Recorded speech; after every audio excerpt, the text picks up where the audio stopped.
Hello again, back, what? Hello guys, welcome back to another video. I know, it's crazy, 2 videos in 2 days.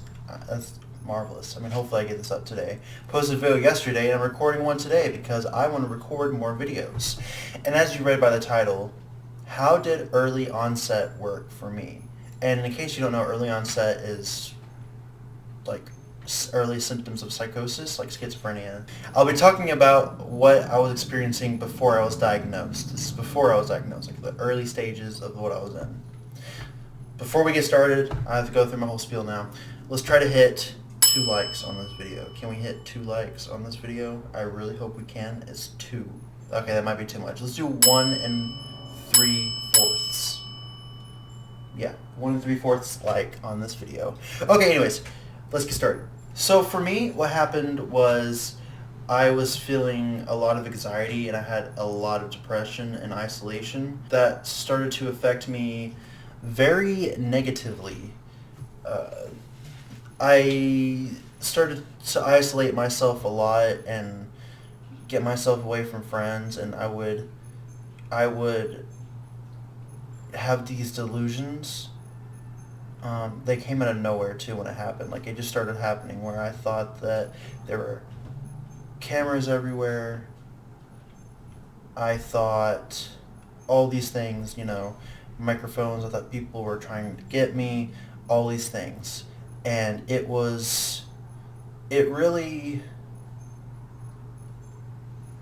sucked. It really did. Like, it was a really crappy situation. A really crappy situation is what it was. There's no other way to put it. And my parents were getting pretty concerned, and they were like, if this is really happening with him, which I get why they think that, oh, maybe he's just being a kid, whatever. But if this is really happening with him, we need to get him to talk to someone. And that's what they did, and I saw a therapist. Or no, I actually saw a doctor, like a normal checkup doctor, and had a checkup, and then I told her about what I was experiencing, and she said, the first thing she said was, has there been any history of schizophrenia in your family? And of course I'm thinking, schizophrenia, okay. And I was like, no. And she's like, okay, well, I'll refer you to a therapist. Okay, so I get referred to a therapist. And he goes, okay, we're looking like we're dealing with some very serious issues here. So he referred me to a psychiatrist. And, yeah, I saw her. And she gave me some pills after a while for treating things like depression and things like that.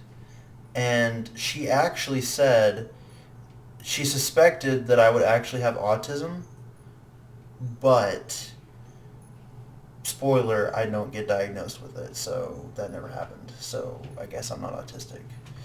Even the guy that tested me said I don't think he's autistic, but anyways, that's a whole different thing. I'm getting ahead of myself. Or she gave me some pills for helping my depression, anxiety, but that didn't help with my paranoia, because paranoia is like extreme anxiety, where it's just like unrational anxiety, where it's the worst of the worst.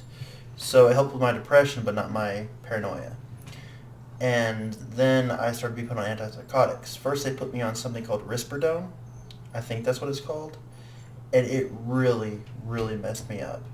Like, a lot. And it made me worse. And so they took me off of it, and they put me on another pill.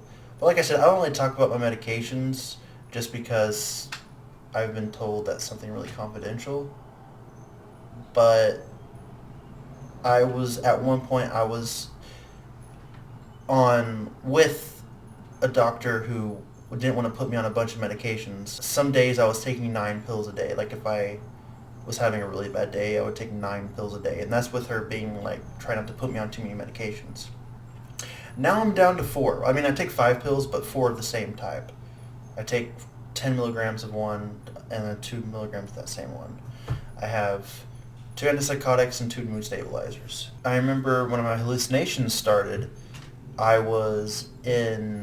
think my hallucinations started when I was more alone, like in the shower. That's when it really started. At least for me, is when it started. and I would tell my parents I'd be hearing things, but they didn't think too much of it. And then it started being to voices and believing some really weird things. It escalated really quickly. It went from bad to worse, and I was missing so much school. And finally they diagnosed me with paranoid schizophrenia. It didn't shock me. It didn't surprise me. I was expecting it, really, to be diagnosed with it. Now, did I believe it at the time? Probably not, because it's hard if you're schizophrenic to accept that you're schizophrenic, because your whole reality is altered, and it's very difficult to process everything. So yeah, I am very. That's basically everything that I can think of. I know my parents were really concerned because we didn't really know what to think about. I mean, I think we all assumed it was schizophrenia. At least I assumed I was get diagnosed with it.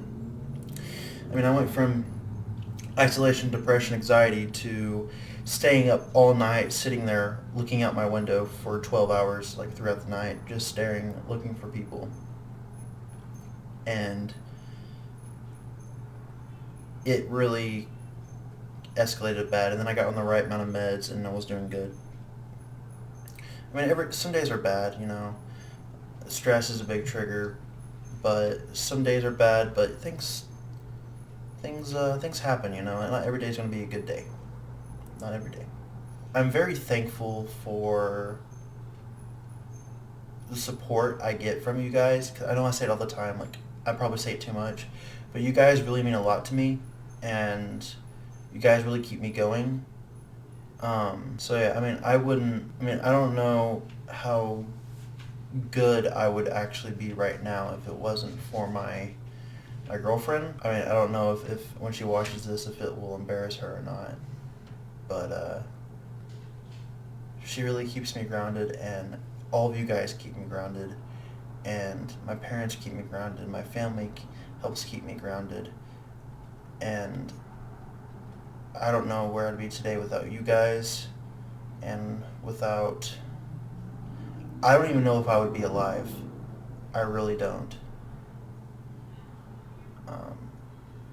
And I really, really appreciate you guys. I appreciate everything that you guys do to talk to me, to hit me up, you know, help me. And I love helping you guys. I love role playing with you guys. I love just talking to you guys. I love playing video games with you guys.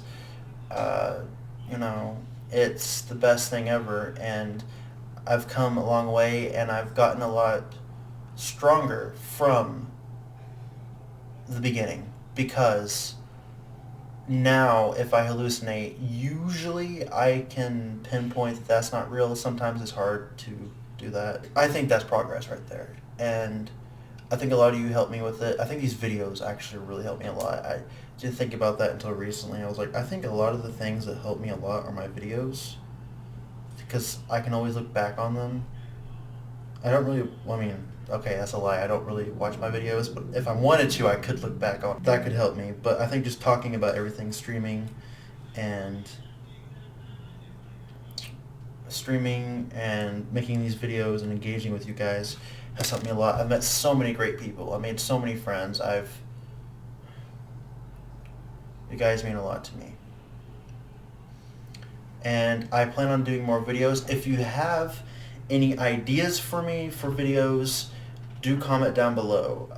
Or I can do a poll. We'll see what happens. But any videos, ideas you have. I do want to start talking about articles I read about schizophrenia and news about schizophrenia. I want to talk about the mental health community, and I will keep making videos because I want to educate all of you on how life with schizophrenia is and how bad it can be, but also how bad it's not.